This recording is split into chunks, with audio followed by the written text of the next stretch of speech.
সাইফ আলী খান এবং রানী মুখার্জি 21 বছর আগে জুটি বেঁধেছিলেন হাম তুম সিনেমায়। বিদেশি প্রেক্ষাপট, রোমান্টিক গান আর নায়ক নায়িকার খুনসুটি সব মিলিয়ে বক্স অফিসে দারুণ সাড়া ফেলে ছবিটি। প্রথম ছবিতেই রানী সাইফ সফল জুটির তকমা পায়। তারপর একে একে বহু ছবিতে জুটি বেঁধে কাজ করেছেন তারা।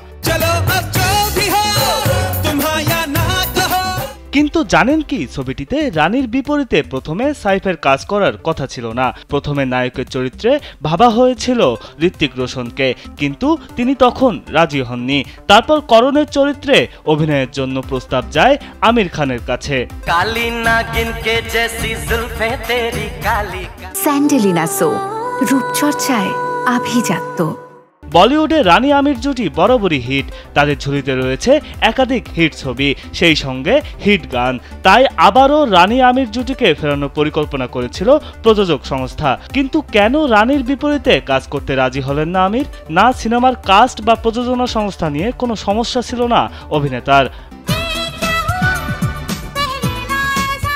সে সময় ভয়ঙ্কর সময় পার করছিলেন আমির খান, তাই হাম তুম ছবিতে অভিনয় না করার সিদ্ধান্ত নেন আমির। ব্যক্তিগত জীবন ঠিক না থাকলে পেশাগত জীবনে তার প্রভাব পড়ে। অনেকেই নিজেদের জীবন দুই ভাগে ভাগ করতে পারেন না, তখনই হয় সমস্যা। সে সময় রীনা দত্তের সঙ্গে সম্পর্কে ছিলেন এই অভিনেতা। সবাই জানে সে সম্পর্ক বেশি দিন স্থায়ী হয়নি। তারপরেই বিবাহ বিচ্ছেদের সিদ্ধান্ত নেন তারা। যেহেতু সে সময় রিনার সঙ্গে একটি ভয়ঙ্কর খারাপ সময়ের মধ্য দিয়ে যাচ্ছিলেন আমির, তাই হাম তুমের চিত্রনাট্য শোনার আগেই না করে দিয়েছিলেন এই অভিনেতা। তারপরেই করণের চরিত্রের জন্য সাইফকে বেছে নিয়েছিলেন পরিচালক। বিনোদন ডেস্ক, কালবেলা।